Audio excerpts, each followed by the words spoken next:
Hello, everybody. I'd like to welcome back those that joined us for last week's kickoff, as well as formally welcome those newly joining us for our inaugural virtual event experience, The Paradigm Shift.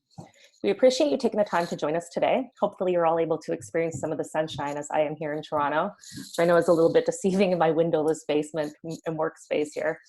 For those that I haven't had the pleasure of meeting, I'm Christy Kaler and I lead the Global Marketing Partner Program here at TradeShift. As a quick refresher on the program, kicking off last week was the first of our 5-week series where we're going to discuss the new path we're on and also discover the new opportunities available. We'll be looking at the new normal and how we can be agile and adapt. I wanted to share a quick story of a discussion I had with a partner a couple weeks ago that I really think fits into the context of today and our theme. Their CEO said that while he was physically distanced from his clients and his team, he's never had more meetings with C-suite leaders and sees so much opportunity. So I think that's a really interesting spin to kind of take it and think about as we move forward. Last week, we heard from our CEO, Christian Lang, speak about how rewriting our futures and how we could do that, as well as the incredible Kelly Leonard, who was the executive director of the Second City, and how we can adapt. I also want to just call your attention quickly to the screen. You'll see that again, we have our extremely talented graphic recorder, Jai, capturing the event. Jai joins us from SketchFX, and he will be visually summarizing the session.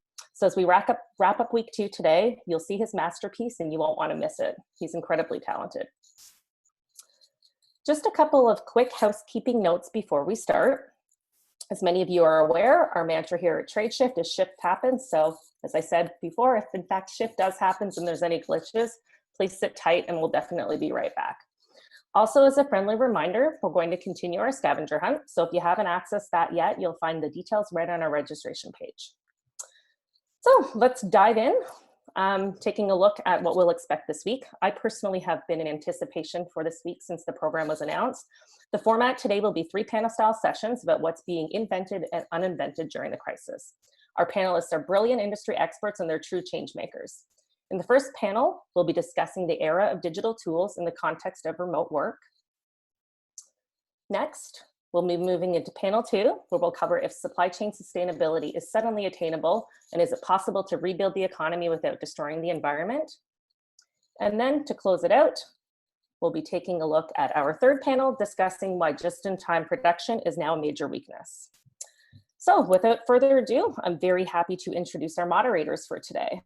We are extremely fortunate to have Danny Fortson and Jerry Baker join us. Leading panel 1 to start out will be Danny. Danny comes to us as the West Coast correspondent for the Sunday Times. With many years experience in journalism, he currently covers all things technology in Silicon Valley, and he also hosts his weekly Danny in the Valley podcast. And leading panels 2 and 3 today will be Jerry, who's the editor-at-large for the Wall Street Journal, with over 30 years experience writing and broadcasting for some of the world's most famous news organizations. He's also had the distinction of moderating a US presidential debate. So I'm hoping that these two will be a little bit easier for you today, Jerry. And without further ado, I'm going to turn it over to Danny to get us going with our first panel. Thanks a lot, Danny.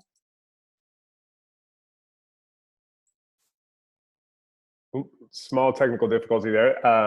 Thank you for that very kind introduction, and thank you all for tuning in. Before we kick off, I just want to do a quick introduction of our panelists. We have Christian Lang, CEO and co-founder of TradeShift. We have Syed Rizvi, Vice President and Head of Business Development and Solutions at Tata Consultancy Services. Matthew Bounds, who is the Vice President of Delivery of Global Procurement at IBM. And Golbi Kamarai, who's a Chief People Officer and HR professional in the tech world. So with all of that said, I thought it would be really interesting to start. So I'm going to talk about, just give you some context of where I'm coming from here in Silicon Valley. I'm out here in the West Coast. One of the things that a lot of people have been talking about is there's been a bit of an ice age in social media, both for the enterprise and for the consumer. And that this pandemic means that the ice age is thawing. We have a whole new suite of emotional and psychological needs that now need to be met because life has been so dramatically turned upside down, both in the workplace and at home, which increasingly are the same place. So perhaps we can start out with you, Syed. Do you see that? how do you see this developing in terms of, one, do you agree with this premise that the Ice Age, which has basically seen no new innovations since Slack in 2013, do you see this Ice Age ending? And if so, do you have any idea of where these first tools might appear? Yeah, thanks, Danny. Good morning, everybody. Good afternoon, good evening, where you are.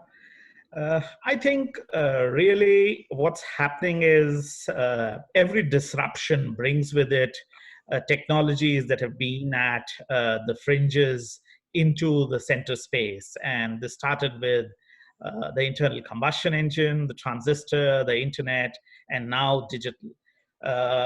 This is going to be an age where digital will take center stage, and tools which will create authenticity of participants will become central.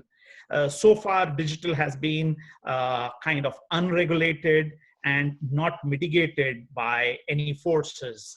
So I think Tradeshift-like platforms are uniquely placed to be able to bring to the center collaboration in a digital economy. And the only thing that we are missing today, which is where new tools will appear, will be tools that authenticate and validate the participants and build trust in this economy.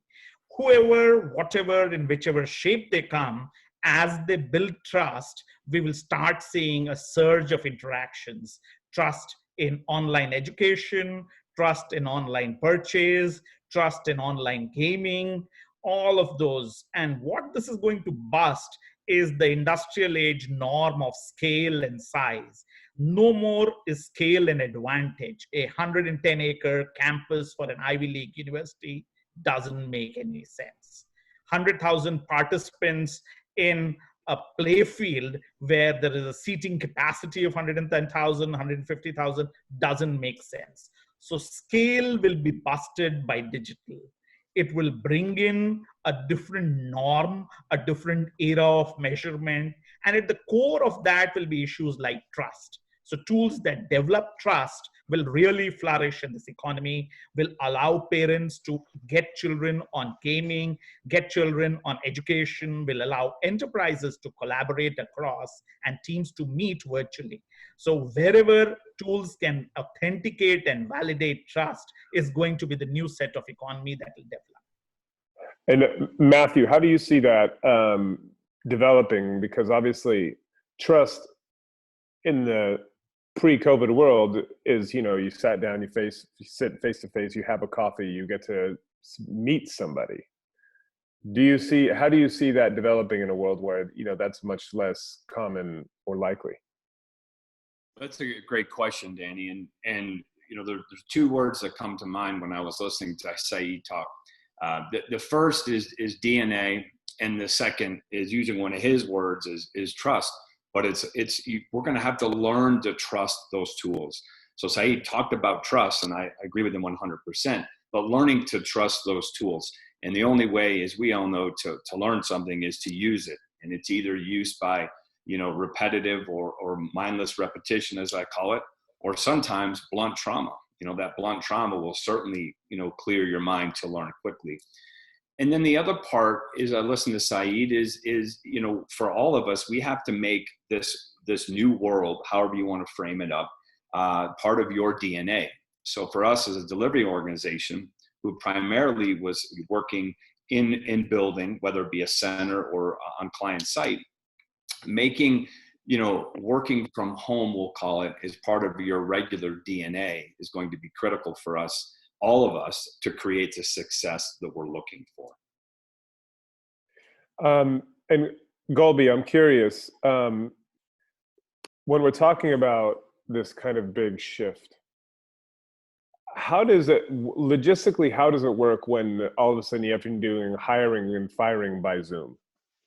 Because you started to read these stories about, you know, people getting let go by a conference call, which just seems totally bizarre, but it does feel like this is, in a way, the new normal. And the same thing with hiring. When you're talking about bringing people on and creating a team, how is this developing? How do you see this developing? Because that feels like, you know, people is for most companies is the number one asset. How do you foment a good team and hire the right people and manage that virtually?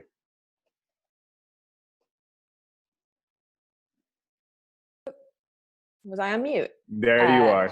You're back. Okay. You're back. I think there are four major things that the CHROs that I know and talk to regularly are confronting. One is what you just alluded to, Danny, which is the talent and workforce strategy. Where are you finding your talent? Do they have to be in your local area? How much do you have to pay them? How much can you pay them? What are the benefits that are valuable? How do you screen them? How do you onboard them? How do you exit them? So really everything around talent management and finding talent. The second major thing that people are confronting and trying to use tools to do is around real estate strategies. Like Saeed said, if you don't need a massive building now because so much of your workflow can be done remotely or digital, then companies are able to save a lot of money on their real estate portfolio. So talent, real estate. The third thing is around workflow and information sharing and tools helping there.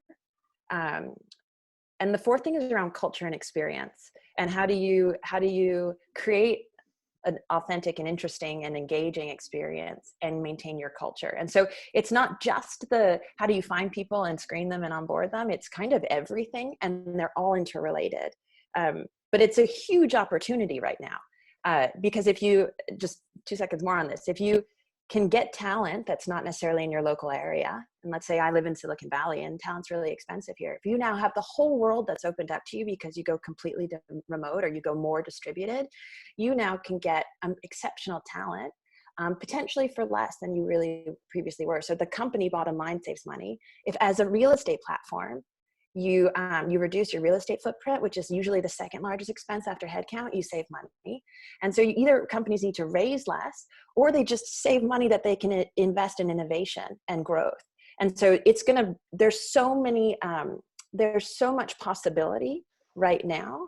And the tools, there's a website I found called remote.tools, which it's a curated repository of a ton of different tools, that whether it's from employee management or productivity. And I think it's just going to continue to increase. To Saeed's point, there's going to be a new area around trust.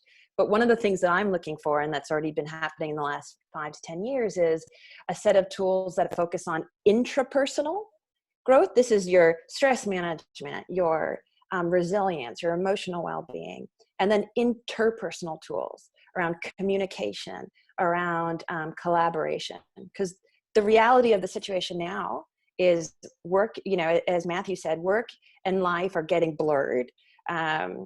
Boundaries are blurring, routines are eliminated.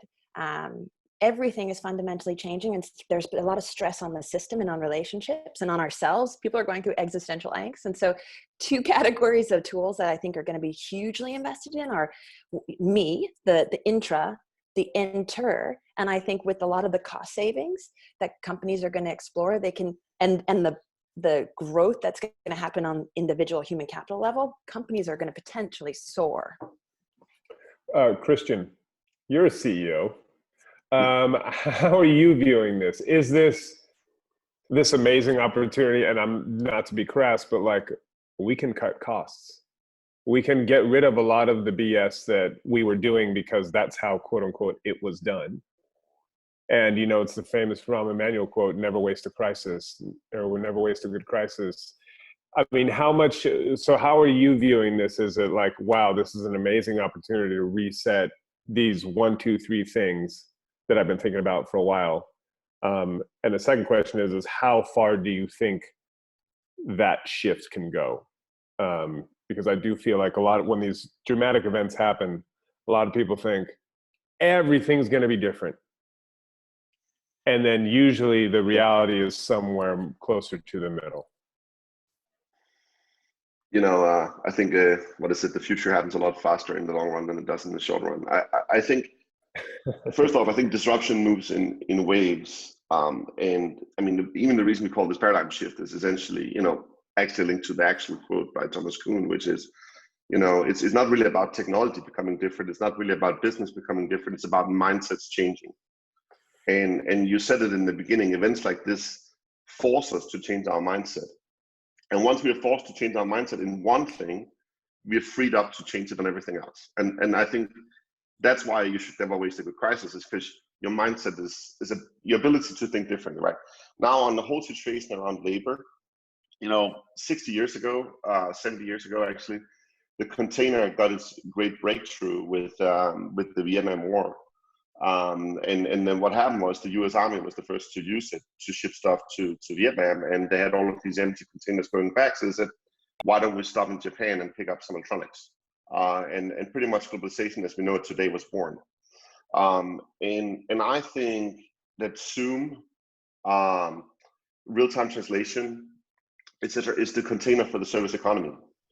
And I think what's truly happening is actually we're going to unlock global competition on almost all forms of services, right? So we have customers who are talking about putting factories in the US operated by virtual service operators in India, right? We're not talking, white collar labor. We're talking about, and we're not talking the fully automated robotic factories, because there's still a pipe dream, there's still a way out. I mean, if you ever seen, a robot vacuum trying to dock, that's still a way off. But I think what we really should think about here is that as we accept that service delivery can be global, and then we accept that what really is happening is it's just becoming a global, playing field. And I think we will see physical goods actually be constrained in a number of ways due to decentralization, wanting to have local supply chains, not just in time, but it's the opposite is gonna happen to services. Because also the other thing that's switching is that translation is getting so good, especially on writing, that for a lot of things we're accepting now service delivery over Slack. In fact, I think a lot of us would prefer to interact with somebody over Slack than necessarily on person or all of these things. So that also means we can deliver services in a lot of new ways. And I think that combination is going to be really, really powerful. So I don't think so much Silicon Valley versus the world. I think Silicon Valley has for a long time been in a global competition, but there have been some sort of local forces that's prevented that competition from being real. And I think we've always been global. We have 14 offices, we try to treat, multiple talent pipelines, all of these things. There are many different reasons we'll continue to hire in Silicon Valley, but there's certainly also many different reasons we're going to hire outside. And if I could, I just wanted to attach one comment to what Golby said, because I thought it was so powerful, which is, and back to your opening, right? I think, just because the tools change, you don't have to be a dick, right? Like, I mean, you don't have to fire people over a conference call because there's a pandemic. I mean, that's stupid. And I think you can show empathy on Zoom, you can show empathy on Slack, and you can show empathy everywhere else. I think, look, if you're a dick and firing people over a conference call, it's nothing to do with the pandemic. It's to do with your company culture is absolutely rotten. And I think, I just want to call that out. If anybody thinks that, I think that's the future, because I don't. I think it's about having empathy, and that doesn't change because we're digital. Well, that's a really interesting point, because it does feel like this just kind of, a situation like this kind of strips back your culture to the bones, and it exposes it, because all of this other stuff, it goes away. So it's really just like, what is this company about? How do they treat their people? But I wanted to ask, and this is kind of for the group, thus far in the past, 2 or 3 months, are there any big surprises of like, oh my goodness, this one thing that we were doing in person that we thought had to be done as a collaborative process, sitting around a table in a room, this is actually working surprisingly well? And conversely, are there things, again, goes back to this other question of how far can this go? Are there things, how much of your work, or are there certain things where you're like, this needs to be done with all of us together? And I'm speaking personally as a journalist. We have a virtual newsroom at the moment. It's very strange. It doesn't work quite as well. We're figuring it out, but there is something to be said for being in a newsroom and playing off each other and having that dynamic energy, et cetera. I'm just wondering what your experiences have been, 3 months into this pandemic. Go ahead, Syed. So I'll just share a personal experience. We had a senior team member send-off happen virtually. A 10-year team member, a partner, a very well integrated senior leader on the team. For personal reasons, decided to move off. And that send-off was, had 50 people from around the globe on Teams. All of us together for 1.5 hours. We shared our experiences, we shared our interaction, something that wouldn't have been possible in person if I tried to organize it. Because as teams grow and you do through your journey, you move places and people across. I had people from Australia, from Canada, from Uruguay, from Europe, all of them on the team for 1.5 hours on a Friday evening. We sat them together, bring your own whatever you need to the party. And we enjoyed that recollection. We played clippings from what we had done in the past. We had video messages from all of us. And we even were able to get our families to share, right? And that, I think, was an experience that, oh my God, after I closed it, I realized in person, we've never have been able to do it. And so just to interject there, would you have done that had it not been for the pandemic? Would you have said, you know what, we're going to do a Microsoft Teams send-off? That's just, no, let's just do that. Yeah, right. Right. Frankly, it might have happened, right? And to what Golby said earlier, I think from hiring virtually, yes, cost and talent, labor accessibility improves. But I think the point of trust, now this virtual environment allows us to build that by interviewing the person and maybe the families, maybe people around to talk and say, hey, how do you feel about this? This is what our company is. This is what we do. And will you be interested? And this is what it looks like. And meet some people who do that role. So I think it opens up immense amount of possibilities. And I thought Golby made a great point over there. Christian, you were raising your hand. Mm-hmm. Yeah, just a very quick comment. I think it also really depends on our culture, right? Work culture, we're not assumed to really function live. And I think in a way, this is democratizing in many ways. We tended, everybody tended to have events in the headquarters, right? If you're close to senior management, you're close to senior management. And I think historically, that always been an advantage, right? You get attention, you get noticed. And now I'm as close to everyone in the company because they want Zoom call or Slack message away from me. And of course, that was also true before, but I would bump into people and you'd be exposed to. So I think that's one thing. And I think, last night, my 4-year-old, he had a 1 hour, messenger call with his best friend playing Minecraft. He's 4. And for him, there was it was not a real event. He was not hanging with his buddy. And I think there's so many other aspects of life where we completely fine building virtual communities. If you look at gaming, if you look at other areas. So I also think it's about learning some muscles we don't have. Mm-hmm. And it feels very awkward for someone in the beginning because we have all of these business rituals, but how much do I really know you because I met you for a coffee? Like here, my kid, he might bump in actually any minute. I get the sense of your life. I get a sense of who you are. You just told me you're in your garage actually, right? Like you're inviting me home. And I think there's something pretty fantastic about being invited home to everyone at the same time. Now, I do want to get out of the house. I do want to meet people, but I think in person is going to be a luxury we're going to reserve for some, I think, relatively special occasions. And I think we need to learn the muscle of virtual community building. And I think it's kind of silly to say it can't be done. There's 100 million gamers globally with very, very tight-knit communities that are all built virtually.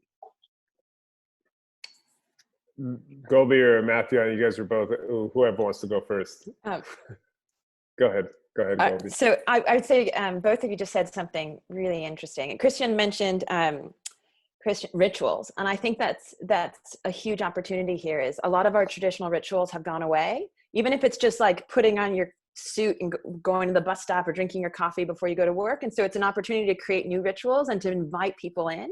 To your earlier question though, Danny, around what's kind of falling away, I'm finding that people are reducing non-necessary meetings. Like meetings take a lot of time and they're not always productive unless you decide that you're going to end it with an action item and who's owning what. So it can just be a waste of time. And so people, I think, are also exhausted of having to stare on the camera on their computer. And so they're eliminating what's not necessary. I think the pandemic in general is eliminating what's not necessary and getting us down to the core of what matters to me, what matters to my company. And a lot of people are going through that existential questioning. I think what's being lost, so to Christian's point, there's a lot that's possible to gain in terms of creating new rituals. what's being lost, I think, at times can be the intimacy and the connection and the simple energy exchange of sitting next to someone and not having to talk to feel like you're in engagement. And there is something flat about the two-dimensional screen. And it's disruptive if you are having an intimate conversation, or you are letting someone go and then your Wi-Fi glitches and it like they freeze and you're like, this is terrible. Oh my God. So we're learning how to navigate intimacy when you can't actually reach out and touch someone or hand them a tissue. And there's no good solution for that yet.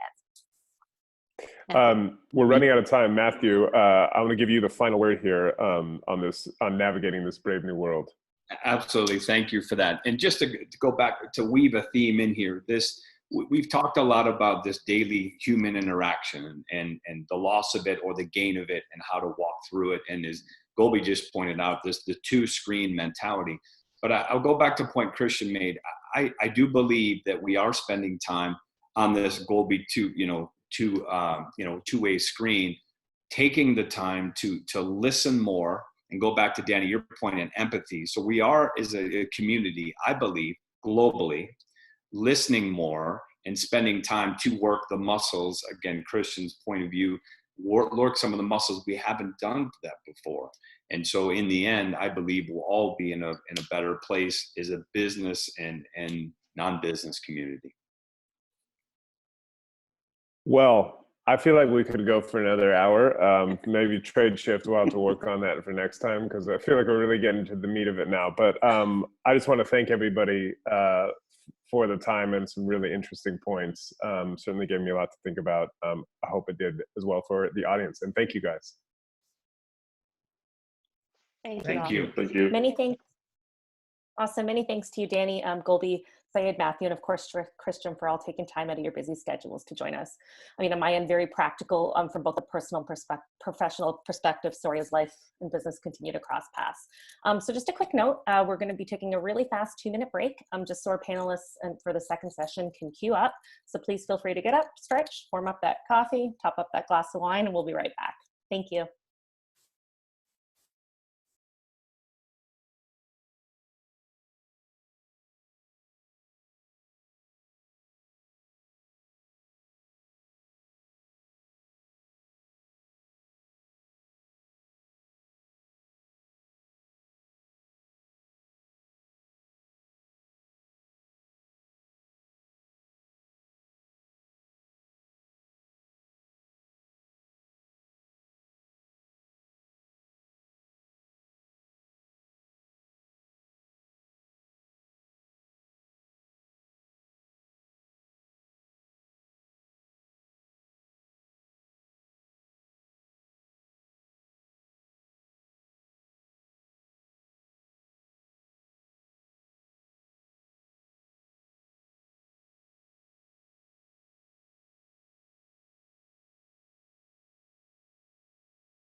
Fantastic. Welcome back, everybody. So let's begin on panel 2. Again, as mentioned at the top of the hour, we're very fortunate to have Jerry Baker from the Wall Street Journal join us here as moderator for the next 2 panels. Take it away, Jerry. Oh, I think you're on mute. I think I'm mute. Sorry. Yeah. Hello. Is that better? Can you hear me? This is. Can you hear me now? Should be better. Can you hear? Can anybody hear me? Yes. Fantastic. Yes. Good. Good. Thank you. Hi. This is Jerry Baker. I'm editor at large with Wall Street Journal. It's a pleasure to be here. Thank you very much indeed, all of you, for joining us. I'll get straight into this. This panel is entitled "One Step Back, Two Steps Forward," which is an attempt to explore the issue, obviously, of sustainability in the context of the COVID-19 crisis. A cynic might say that we've managed to achieve in the space of 2 months, in terms of the impact on the environment, what environmental activists have been urging that we should be doing within the next 5, 10 or 15 or 20 years, which is obviously so dramatically reduce economic activity that we've reduced the, presumably the carbon footprint of our activities by an extraordinary amount. We're seeing GDP numbers, obviously, in the US and around the world in this quarter of probably in excess of 30% declines. So, but obviously that's going to turn eventually, and the larger questions are: what are the long-term implications of this? What are we learning from this crisis in terms of a sustainability agenda? What lessons are we learning? What can we do? What needs to be in terms of the way in which the world is coping with this? What might that tell us about a more environmentally sustainable world beyond this? We have a very distinguished panel, and I want to just very quickly introduce them. Jenny Davis-Piku is the head of global sustainability and corporate responsibility at Bain. Thank you very much, Jenny, for joining us. Gert Sylvestre, co-founder and GM of Frontiers Tradeshift, and Bertrand Barret. I think you're there. Yes, I can see. Sorry, Bertrand Badre, Yes. founder and CEO of Blue Like an Orange. You can explain, perhaps, Bertrand, when I come to you, where exactly that name comes from. But anyway, it's obviously a very lively topic, very important and very current topic. I want to start, if I may, Jenny, with you. And as I said in my very brief introductory remarks, we are perhaps learning a little bit from, in an unexpected and very unwelcome way, what perhaps a more sustainable economic environment might look like. How do you view this? What can we learn from what's happening right now, Jenny, in terms of what we do need to do longer term? What are the implications of this crisis for the sustainability agenda?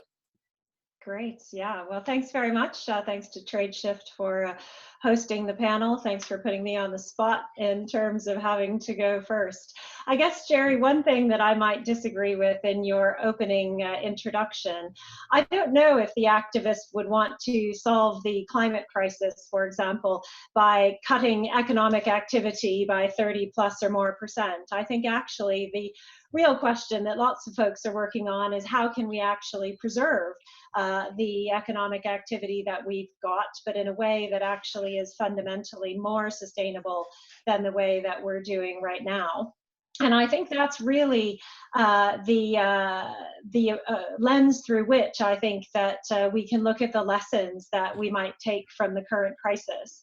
Actually, I would call this a dress rehearsal for some of the bigger disruptions that are to come, whether it is from climate change, which is the big one that's obvious, or some of the other sustainability issues that we're facing through our supply chains and our economies. I think the first lesson that I would draw is that actually it's not really about prediction. There's been a lot of discussion about, oh, is sustainability going to get knocked off its perch? Is it actually going to get accelerated? Which way do we think the headwinds and tailwinds are going to come out? In some ways, it doesn't actually matter. It's not like people didn't have a pandemic on their predicted risks. They just didn't prepare for it. And so for me, it's less about prediction and more about resilience and adaptation, and making sure that actually we are prepared in our businesses to be truly resilient to even the most unexpected things that we've predicted, and also adaptable in ways that we're having an unlikely and unwelcome opportunity to pressure test. So for example, people used to think that my call center network was resilient because actually I had call centers in lots of different countries. Well, actually, when nobody can go into the call center, it doesn't matter how many countries they're in, you actually need to build your resilience in a different way.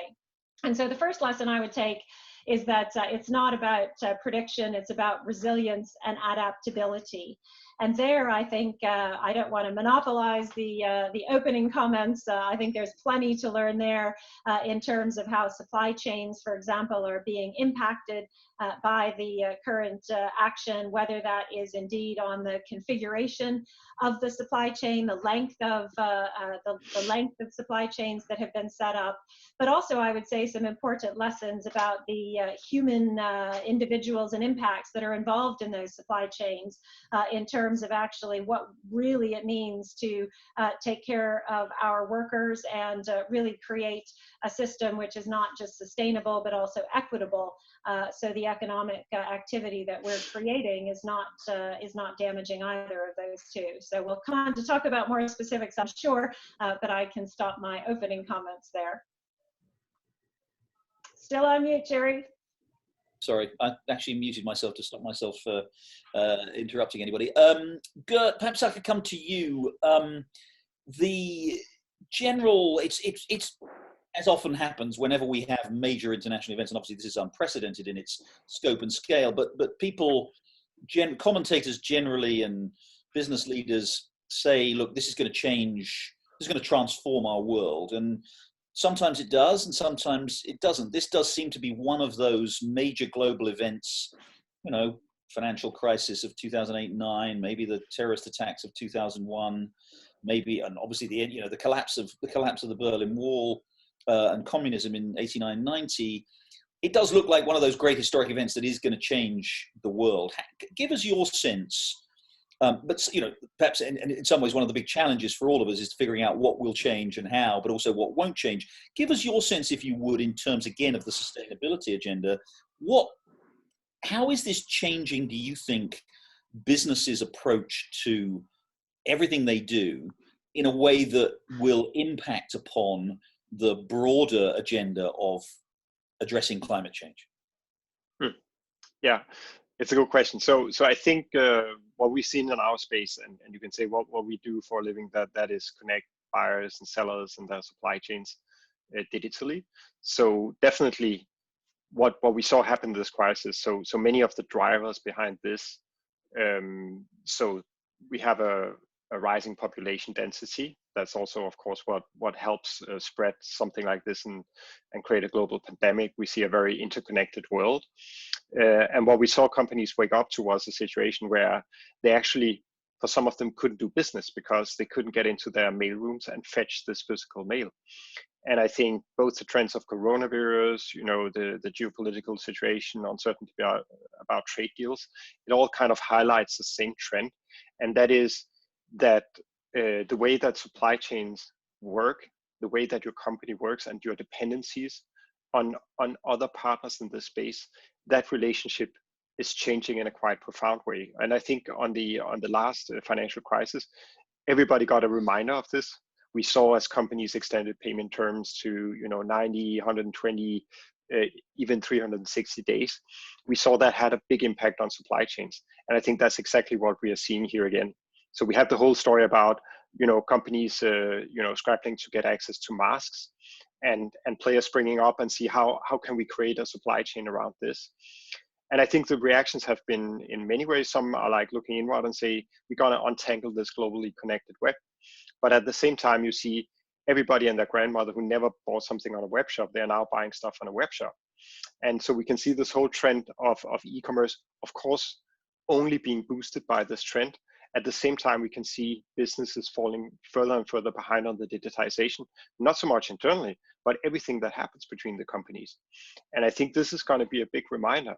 And I think all the reasons for also what accelerated this crisis is reflected somehow in the supply chain. We know that a big player like Unilever, for some of their businesses that have a stronger sustainability profile, they have a 30% higher profit in this, but they have a fundamental challenge, and that is, how are we going to redesign our supply chains so we understand and we can optimize in those supply chains? So that pending investment is not going away, and every major company in the world is facing this. And I have a strong belief that digitization is a fundamental enabler and driver of that. So I think this can be one of the watershed events that will actually help drive that agenda. Not let's disconnect, but how are we actually connecting? And in reality, are we connecting? Are we incentivizing people to connect? And I think that's a big question. I have some opinions on that. Yeah, well, I want to come back to that, and I want to come back to Jenny's remarks too. But Bertrand, if I could come to you too, and as Gert said, and as Jenny said, this is, these are clearly profound changes that we're expecting to see, but it's not completely clear yet what direction they all point in. On the one hand, everybody says, most people seem to believe that this event will, through its impact on global supply chains, through inducing a much greater degree of caution on the part of consumers and businesses, will probably lead to further rollback of the kind of globalization that we've seen in the last 30 years, more emphasis on national supply, on safety of national supply or local supply. And on the one hand, that could be, that depending on how we manage it, of course, that could be, or presumably reduce some of the carbon footprint that we have through our global supply chains right now. Against that, obviously, again, as Gert says, as more and more people have got used to sort of digital retail experience, or for businesses even doing more and more commerce digitally, that may actually increase their dependence on delivery systems that may impact on that may have a different impact on sustainability. Give us your sense, if you would, either on that or more generally, about how you think what so far at least, and it's very early days, so far at least, what you see as likely to change in the long term as a result of this crisis. Well, first, let me answer the questions you raised initially, right? Why am I called blue like an orange? Yeah. It's somewhat connected to what we are discussing today. It's not just to please Jenny and the Dutch with the orange flavor, but it's a dual reference. One to Tintin, the comics hero, who actually the only movie was called Tintin and the Mystery of the Blue Orange. And the second reference, which is more relevant to our conversation today, is a poem from a French surrealist poet from the 1920s, Paul Éluard, who wrote a poem called Earth is Blue Like an Orange. And it's very interesting because at that time, nobody had a clue that Earth would look blue from the space, or maybe blue because of the ocean, and it's blue because, as we know, of the atmosphere. So I really like that image, that it's like an orange, meaning it's like a fruit, very rich, but also very fragile. And that was really the meaning of blue like an orange. Coming back more seriously to your questions, I think it's very interesting to have this conversation today, because it reminds me of a very similar conversation we had 12 years ago. If you remember, in 2008 and 2009, people say, never again, we will change everything, etc. And the truth is that we have changed some things, but not everything. And bottom line, the system that we've put in place over the past 12 years is not that dissimilar from the system that pre-existed the global financial crisis. And here we are again, not to say that the system is a cause of the virus. I think the virus has other causes, but the virus highlights the fault lines of the system we are in. As Jenny says, there's a big issue we are facing is how do we get from where we are today to a system which is both more sustainable and more equitable. And that's really the challenge we have ahead of us. And the point is, we have the roadmap. We tend to forget it, but we have the roadmap, which has been adopted 5 years ago with the Sustainable Development Goals, with COP21 and the various agreements around this. But we never really discussed the underlying needed system to get there. And the big weakness is that everything we've done was based on voluntary commitments. It's a voluntary commitment from countries to go on COP21. It's a voluntary commitment from companies to disclose their carbon footprint. Everything is voluntary. And we have this feeling that because we all are nice people, we will go naturally in that direction. And of course, we were not there at all. And it's very interesting to see whether this crisis will accelerate this move or derail it. And it's not just because a minority of people in advanced economy are enjoying the benefit of e-commerce that it will change the trajectory of the whole world. I mean, that's also a big question. So the real issue is now we are out of the, I would say, rescue phase. We are moving into the recovery phase before fully entering into building a better world phase.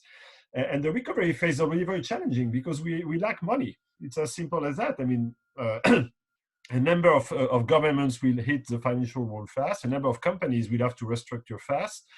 And then when this type of situation, the priorities change. And sometimes you might make a decision to go quick and dirty instead of going, a little slower and sustainable.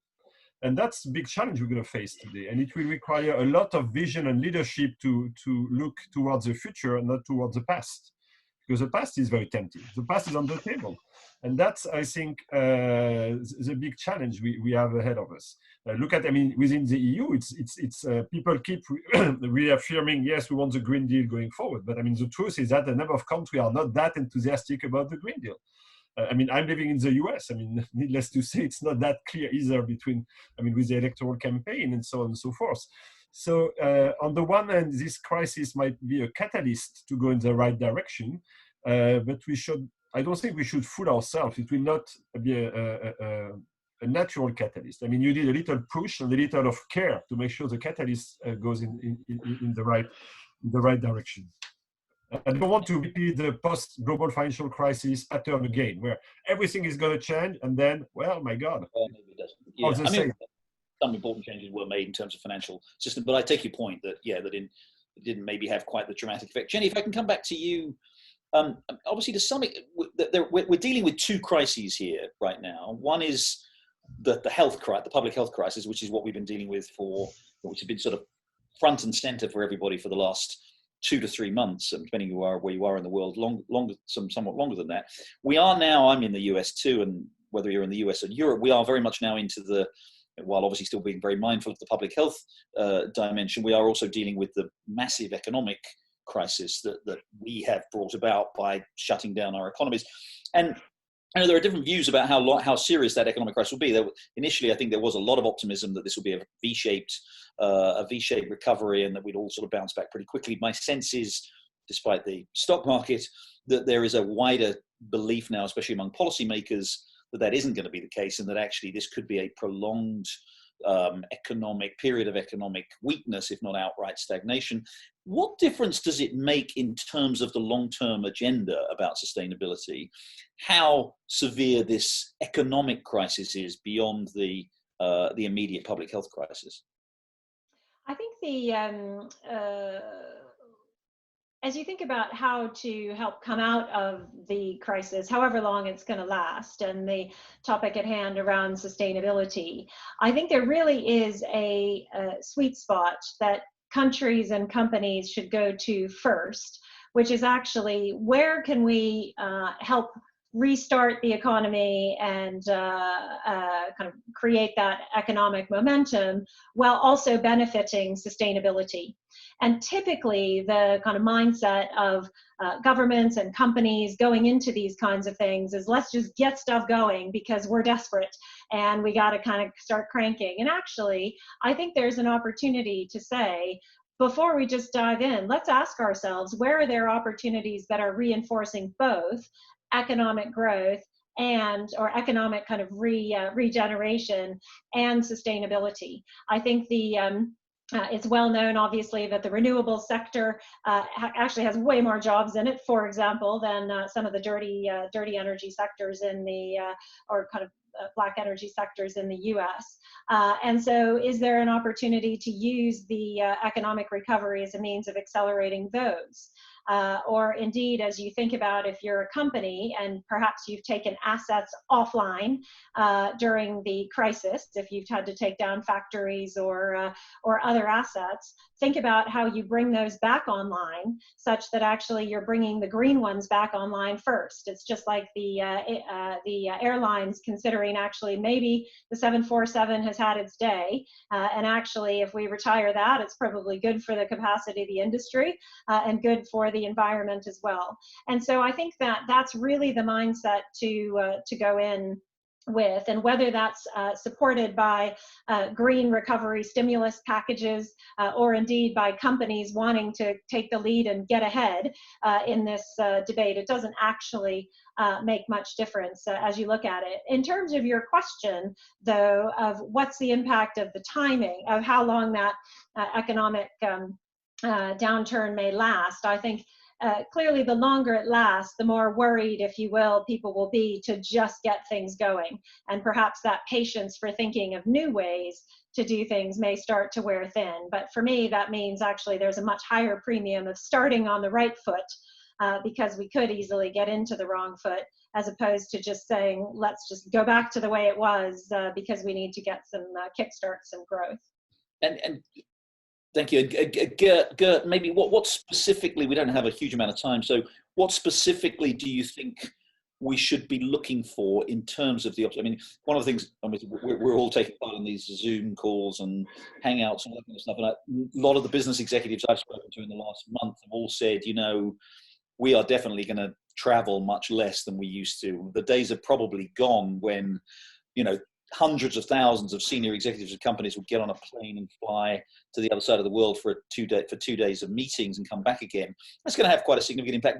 But give us, if you would your sense of, just in the time we have available, some specifics, some specific ways in which businesses are going to change the way, supply chains are going to change the way, we're going to change the way we work.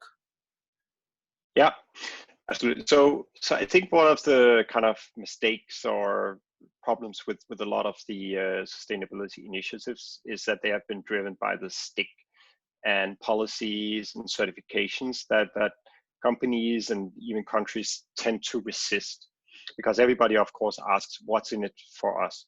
So I think a lot of this change is actually coming from a slightly different direction. I think it's going to come from economic innovation, and I think we are seeing the contours of some of that now, actually as a direct result of this crisis as well, because we've had company come and ask us, like, can you help us distribute cash and advance payments to our suppliers to protect our supply chain?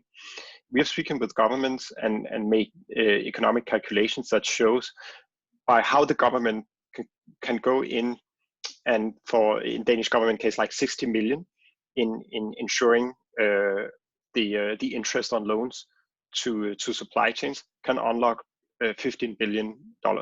But the missing link of this is really what's the documentation of the trade that is going on. And that I think it has very much in common with the sustainability agenda, because what is standing behind us and actually achieving some of these goals is, number one, transparency. We have no idea about what is happening in supply chains. So it's actually an accountability question. There is no accountability, and without digitization, we cannot drive it. So with some of the economic innovation, I think we're seeing now happening in those supply chains about, by looking into digital trade transactions, how can you actually distribute value and money inside those supply chains? That answers the question, how are you going to incentivize people to digitize? And I think in these years, we're actually starting to see some of those patterns that can start sharing some of that value of trade. And for the first time, I'm also seeing companies flocking around that agenda and say, we want to invest in distributing part of that value in our trade in the supply chain. We just don't know how, because nothing is digital. And I think that's going to be a paradigm shift. That's great. And Bertrand, again, we just have a couple of minutes left. Your view, I mean, Gert talks a lot about the importance of digitization and how that's being accelerated probably in this crisis. From your perspective, what specific areas do you think are going to change in terms of the way businesses work that can have really major outsized impact on sustainability? Bertrand, did you? Yeah, sorry. No, I think we have had we just have been through a real life and at scale stress test and acceleration. We've all seen that. Even if I'm still pretty slow at Zoom, I've made good progress over the past 2 months. If it's an indice of the big changes that have happened, I'm seeing that in the investments I'm doing with my investment firm in emerging markets. Again, we should keep in mind that the challenge of sustainability and fairness will be okay if we handle this in the emerging and developing world. At the end of the day, I mean, the new frontier is not the Netherlands, it's not the US, it's not the Denmark, it's not France. That's where we will make a difference. Whether this country move in the sustainability space or not, that will be the difference. And I think technology will really help. I mean, what I'm seeing is a lot of, just take one example, which for me is absolutely critical, which is access to finance. I mean, access to credits, be it for individuals or for SMEs, local SMEs, etc. I mean, you have an acceleration in that field, in particular, because in a number of countries, governments wanted to distribute money and they couldn't distribute money because physically there were no branches, etc. So they had to go through applications. And I suspect we'll have the same, a number of buckets throughout the value chain that Gert mentioned. So all this will be profoundly accelerated. My concern is to make sure that it's not captured by some rent seeker, if you see what I mean. I mean, there are big companies that really might manage this all benefits for themselves, and we have to make sure this is benefiting the many, not the few. And that's for me a big concern because, as I think Jenny said earlier, we have a sustainability issue, but we have also a social issue.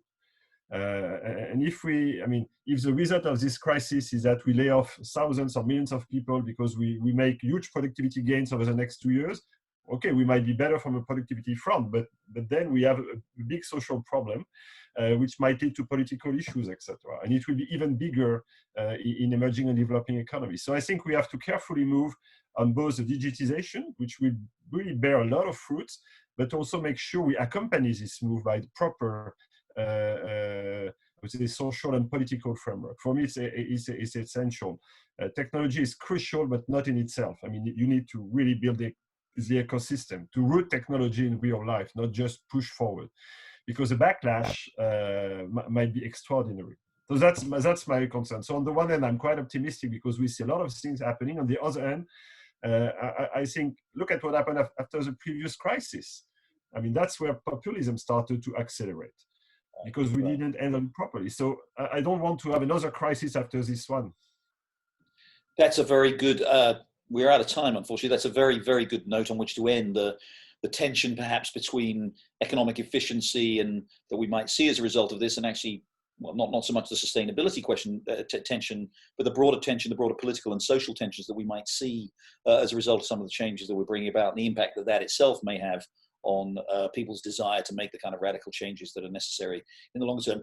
Thank you all indeed. It was a really fascinating discussion. You're all terrific experts. You bring great degree of knowledge to the topic. I certainly learned a lot, and I'm enormously grateful to you, to Jenny, Gert, and Bertrand. So thank you very much indeed for doing this, and stay healthy. And I hope to see you all again, either in person or digitally sometime soon. Thank you. Great, Jerry. Thanks for your facilitation. Thank you all. Thanks, Bye, everybody. Thanks.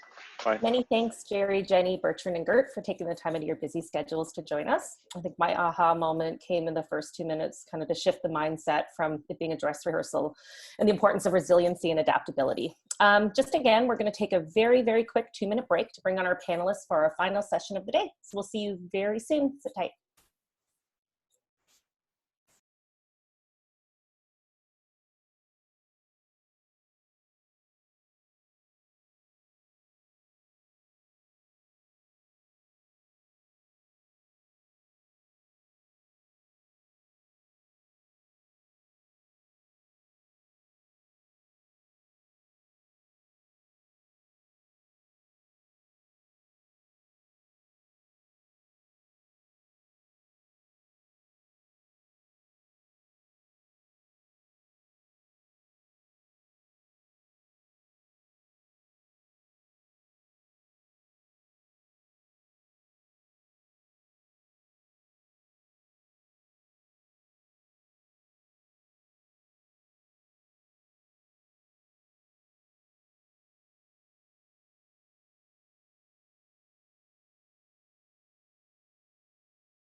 Welcome back, everybody. So we are now ready to begin with panel number 3 to close out the day. Jerry, I'll turn it over to you. The stage is yours. Thank you very much again. Hello, sorry, can you hear me? Thank you very much again. Thanks, Christy. I'm looking forward to this panel. Not sure if you can hear me. This is Jerry Baker. Christy, can everybody hear me? We're good. Yeah, we can hear you. Great. Do we have everybody? Do we have all the panelists? Okay, I don't know if we have all, do we have all the panelists? Ah, yes, there we are. I'm starting to populate. Thank you very much indeed. Thanks all for being with us. Again, I'm Jerry Baker, editor-at-large with the Wall Street Journal. I'm here in New York, where it is mercifully quiet at the moment. One of the very few advantages of this devastating crisis that we're all experiencing. The topic of this panel is supply chains, and is the global supply chain the weakest link for companies, and indeed, I suppose, for economies around the world. And we've got a very good, very distinguished panel. And I want to get quickly into discussion because we have a short amount of time and a lot of panelists. I'll introduce the panel very quickly. Mikkel Hippig-Bruun is the Senior Vice President of China and co-founder of TradeShift. Eilish Campbell, Chief Trade Commissioner and Assistant Deputy Minister of Global Affairs of Canada. Thank you very much indeed for being here. Jonathan Gold is the VP of Supply Chain and the National Retail Foundation. Christos Chamberlain, UK General Manager of Flexport. Can I start with you, Mikkel? This question of globals, one of the things we've clearly seen in this crisis is the vulnerability of global supply chains. Companies obviously discovering that, especially with increased movement over the last few decades towards just-in-time inventory management and all of the efficiencies that comes with that. Obviously, we've seen the tremendous downside of that, which is that when these global supply chains are literally cut off, physically cut off from interaction with the rest of the world, then companies suffer. Were we as companies, as economies, overexposed to these global to these supply chains? Did we have sufficient preparation in place, and what do we need to do to make sure in future that we aren't as exposed as we have been? Wonderful question there, Jared. You're absolutely right. We have specialized and outsourced and globalized for the past 50 years or more. We have become more and more specialized in what we do, in where we manufacture, etc. So it has made our supply chains extremely fragile. And you could ask, should we have been better prepared? What can we do? And I think that the key term here is anti-fragility.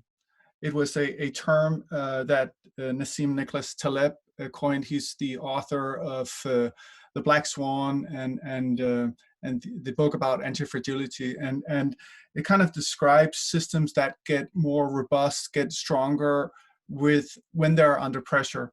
And I think Jenny in one of the earlier panels talked about resilience and adaptability, and I think that's exactly what we need to do now. We need optionality. We need to know our risks in our supply chains and with our customers. So I think that's the key term here. You're muted, Jared. I'm muted, Jared. I keep muting because despite being in quiet New York, there are still ambulance sirens that go past my window every 30 seconds. So if I could come to, thank you very much in that for the, Mikkel, and I'll come back to you on some of the specifics that we need to look at. If I can come to you, Eilish Campbell from Canada, obviously as a key policy-making official, I assume that your world has been, like everybody's world, has been turned upside down. But for you, in the last few months, but in particular ways, the degree we've already seen over the last few years, obviously growing pressure at a political level on international trade and on the desire that people have for an integrated global economy. Tell us, if you would, just give us a very brief sense from your own perspective and from Canada's perspective, how so far this crisis has changed the way in which you as a country, you as a government, view the security of global supply, and what you're doing to ensure that should we have a future pandemic, or indeed should we just have other future disruptions to the global economy, that we are better positioned to deal with those supply disruptions? So that's a great and a very big question. So let me maybe give you a few highlights from the last 3 months here in Canada. We're both a policy team here. So the first thing that I'm going to say is that as the on-the-ground realities of supply chains work themselves out in partnership, of course, in many cases led by the private sector, and I'll touch on that in a second, I think it's really important that the overall architecture remains solid. And so Canada has been working tirelessly in every format, just like I'm sure all governments and public services. We've been working with our North American Free Trade Agreement, our Canada-US-MCA partners, Mexico and the US, to make sure that borders stay open. So even though Canada, for example, for health reasons, closed the border to non-essential travel with the United States, which in and of itself is an unprecedented action, we remain open for trade in products and goods, also essential business travelers, those, for example, repairing machinery or who are needed in our financial and banking systems in order to ensure credit is properly flowing. We've been able to keep those goods, services, and people flowing. And we've also worked tirelessly, Minister Champagne, our Minister of Foreign Affairs, on air bridges. So we continue to have air connectivity with essential markets. That air connectivity has been, of course, also essential with China, given the percentage of personal protective equipment that China exports to the world. And thirdly, on architecture, Minister Ng, our Minister of Small Business Export Promotion and International Trade, has been working tirelessly at the World Trade Organization and with G7 and G20 partners. First of all, Canada is completely committed to keeping trade in things like essential food, agricultural products, energy, open. And so we continue to send those products out to the world. And in return, we continue to receive medicines, PPE, and other processed food supplies. So it's been a tireless effort there, also very committed to keeping the World Trade Organization up to date. The WTO allows, of course, members to put in temporary barriers to both exports and imports as a result of a health crisis. But the important thing is that we understand these things are time limited, that they're tied to science and health, that they're notified and transparent so that businesses are aware of them. And then I would say what folks are dealing with on the ground, Canadian exporters and importers of products, we've been working, I'll call it like deep in the field with our teams around the world. And again, particularly in the US, China, and elsewhere, India, where we've had essential medicines, to work collaboratively with governments so that they can both understand how to license and get products out, certifying these products. I think my key message to all of your members tuning in today is to really have a verified supply chain partner. It's not enough just to have someone tell you they can make a product. In this environment, it's essential to trust but verify repeatedly, and test products, particularly N95 masks, to make sure that they meet standards. So we've been helping exporters and importers with those products. It's not easy, but to my mind, this underscores a key principle, which is constant collaboration between national and subnational governments and the private sector. Hope that gives you a taste of what we've been up to. Very much so. Thank you very much indeed, Eilish. Thank you. Jonathan Gold, if I could turn to you from the National Retail Federation.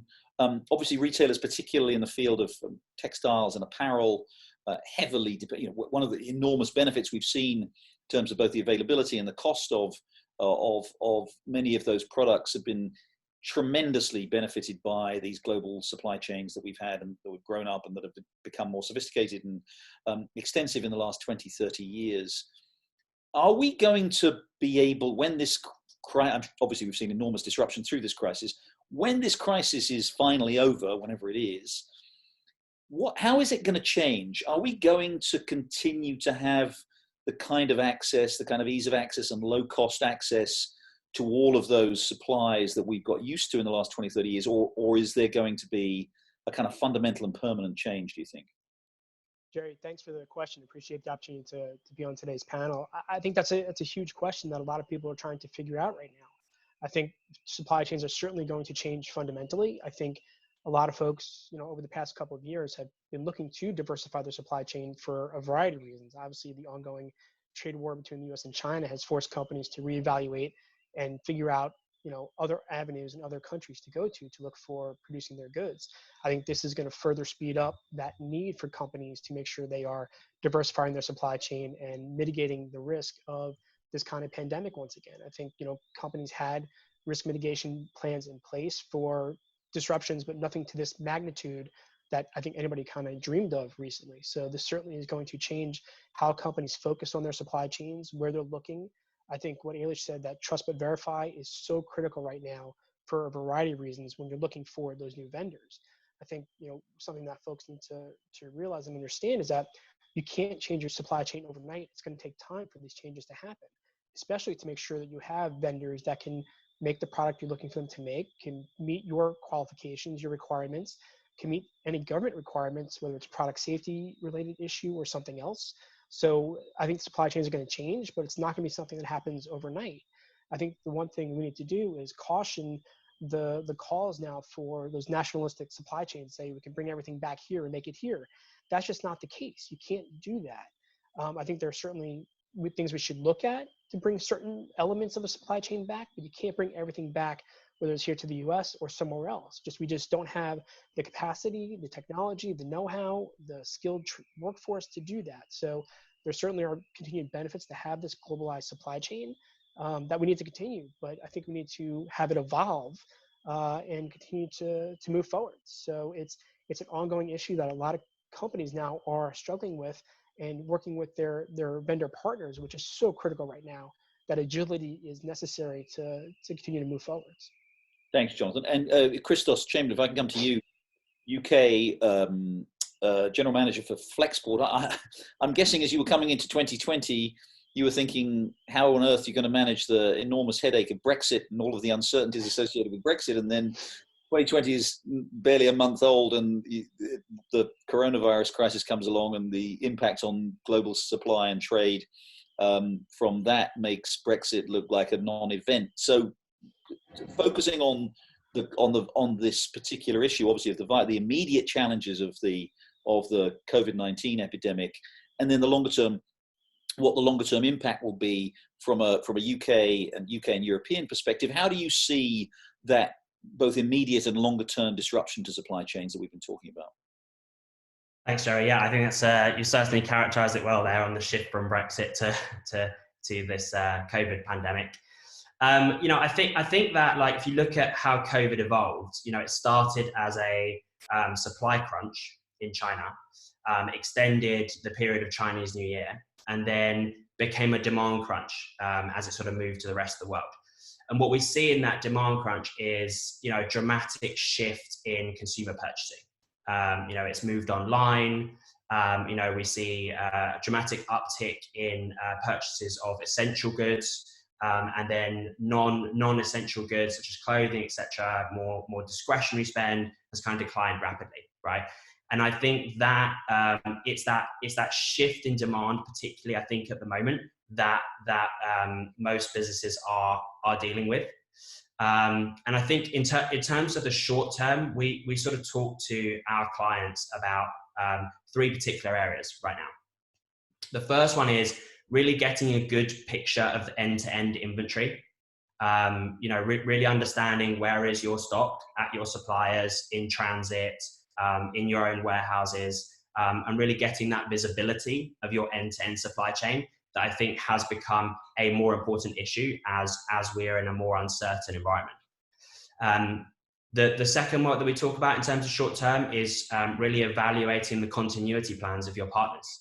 Are they financially secure? Do you have the flexibility that you need in your contracts to maneuver in this very uncertain environment? And then the third sort of very relevant topic, I think, is around alternative modes of transportation. And if we just take one example of air freight, when we look at that market of air freight, about 50% of total air freight moves in the belly of passenger planes. And so when those passenger services were grounded, that took a lot of air freight capacity out of the market. As well as has been mentioned, you know, there's huge demand for those air services right now for the movement of PPE goods. So you're looking at an air freight market that, you know, is surging in price, is very capacity constrained. And, you know, we're kind of talking to our customers about finding alternative routes for goods where you may have used air.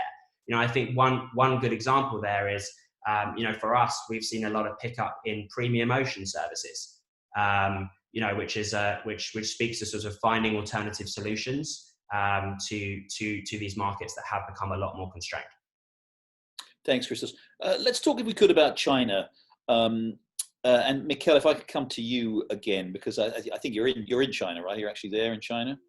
I'm not in China right now, but yeah, I know that's under normal circumstances there. That's where yes. you have a very, very agreeable sort of Asian, lovely Asian-looking bedroom you have there, very minimalist-looking with some.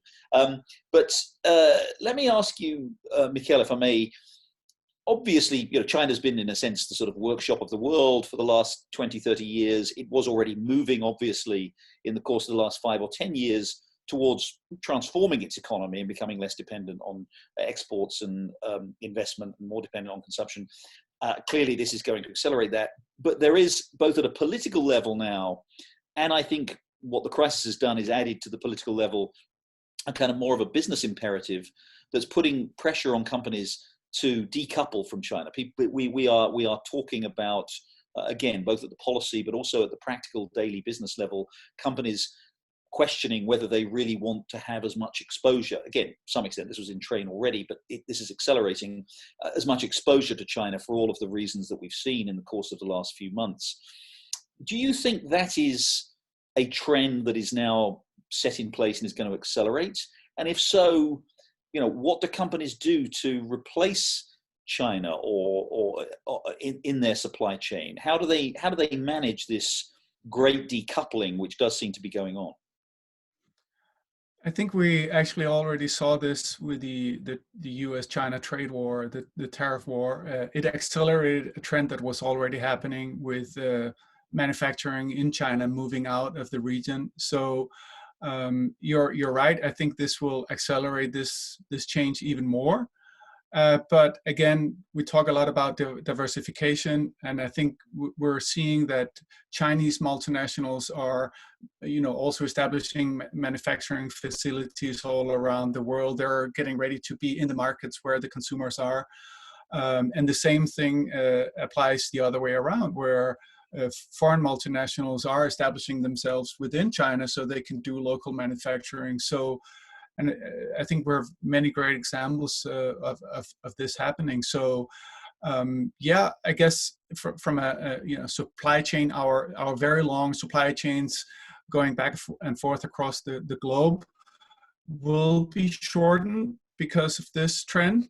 But I don't think it's necessarily a decoupling from China. Again, I think those Chinese multinationals will have their subsidiaries all over the world being able to service, again, a global market. So yes, an acceleration, but not necessarily a decoupling from the Chinese economy and from the Chinese multinationals. Eilish, if I could ask you, again, from the policy perspective, you know, I'm in the United States, obviously, and have been for a long time, where there are particular domestic political pressures and imperatives.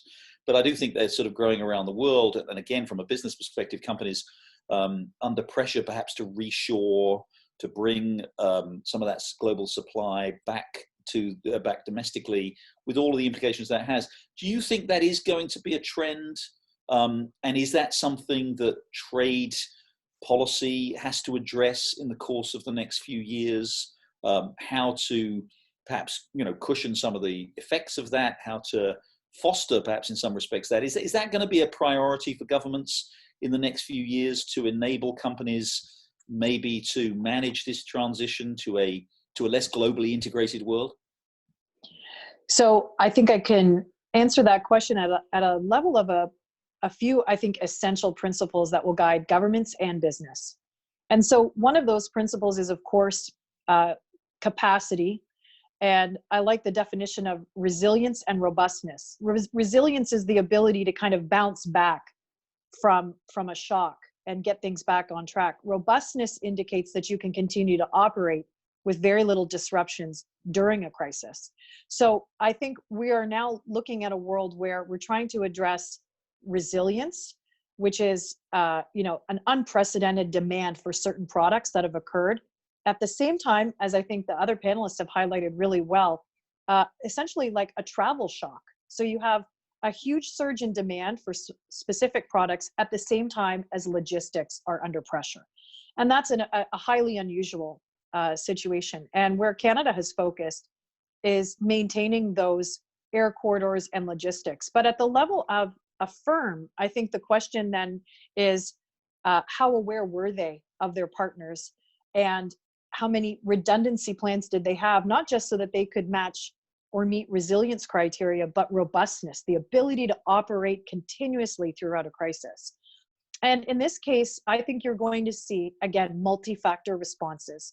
There is going to be a desire to increase capacity, but where I think I want to highlight for those who are tuning into this Trade Shift panel is that these are not necessarily substitutable actions. These are additional actions. We need all of that PPE supply that exists currently in the world. And then what I want to emphasize here is that there's an additional demand layer for those working in offices, for those traveling on public transit. So you need to actually create that additional national capacity, which Canada is very focused on, as well as continuing the supply chain. So it's not an either or for countries. Clearly, I think, like Canada and many others, this is going to be an additional and. I think Canada having free trade agreements with most of Asia, with a large percentage of Asia, for example, through our comprehensive and progressive Trans-Pacific Partnership, as well as with the EU and with North America. We're the only G7 country with free trade agreements with the other G7 nations. We're ready to pivot to kind of that, like I said, additional capacity, both domestically and then from Canada, also being able to export around the world. And that's going to be the focus on the trade policy side, while we also work on the industrial policies that I think you've described to ensure businesses thrive, survive, have the credit they need, and the export markets available. That continuous flow of goods, services, and people that demand won't go away.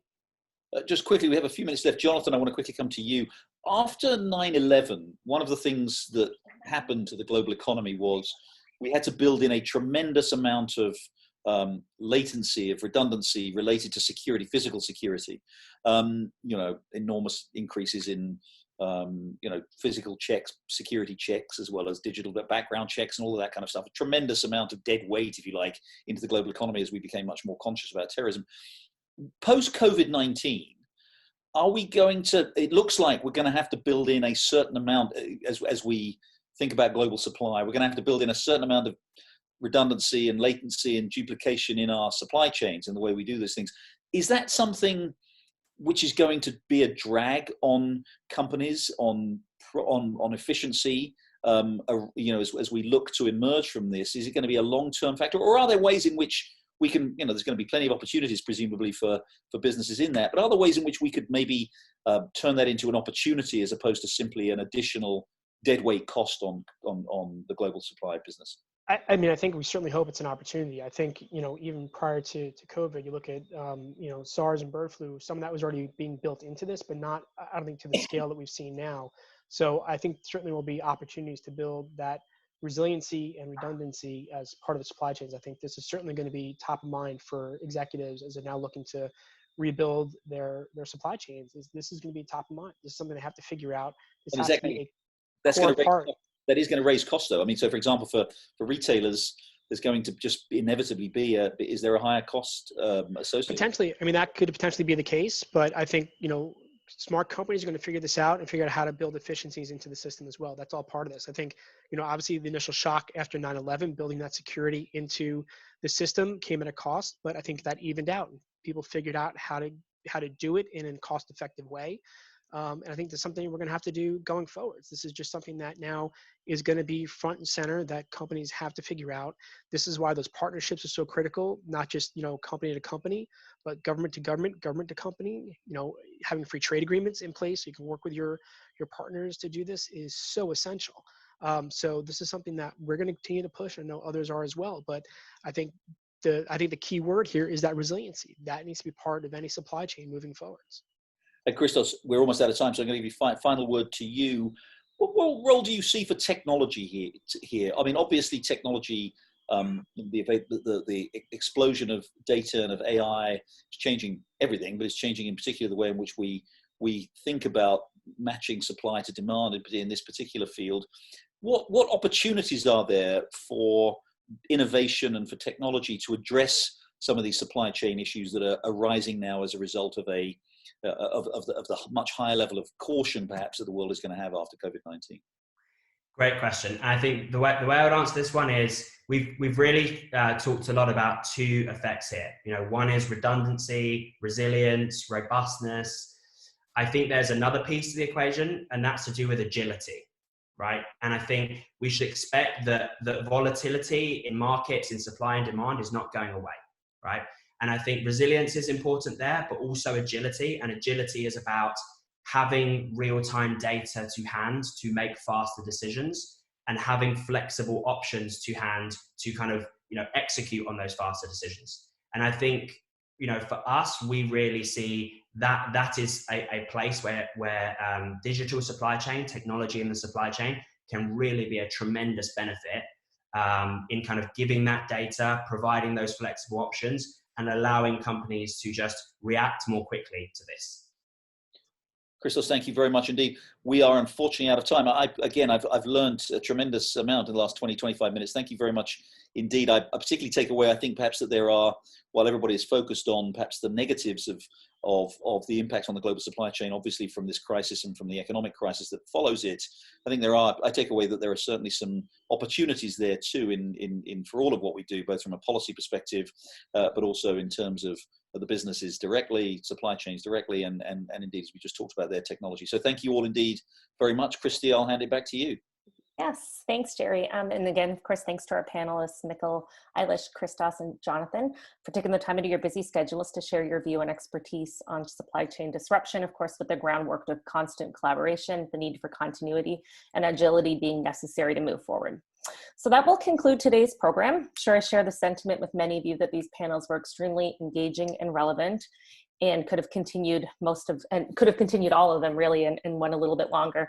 A few closing remarks as we wrap up. Again, a sincere thank you also to our incredibly talented Jai, as you can see here, for creating the second piece of our paradigm shift puzzle. We will share all of this with you tomorrow, and a friendly reminder, of course, that SketchFX will be joining us each week, and at the very end of the program, we'll be combining the sketches from each day in a final canvas and sharing that with all of you.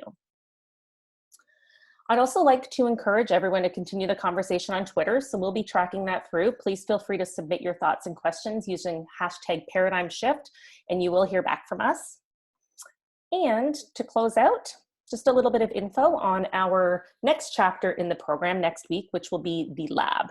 So we're going to be diving into the future of supply chains, buyer-seller relationships, and how TradeShift is providing solutions. I'd also like to encourage you to pre-register for the breakout sessions. They will be led by experts from First Advantage, Take-Two, and of course, our TradeShift product team. And as you will see on the next slide here, that there is a purple arrow. This will just to show you how, if you go into the agenda, if you click on the little seat there on the left, you'll be able to pre-register for those sessions to make it a little smoother. I'd also like to welcome you to invite, of course, any friends, colleagues, or folks in your area and network to the upcoming events. And as a very closing word here, I truly hope you all have a very wonderful week. You and your family stay safe, and I do look forward to seeing you again next Wednesday, same time, same place. Bye for now and take care.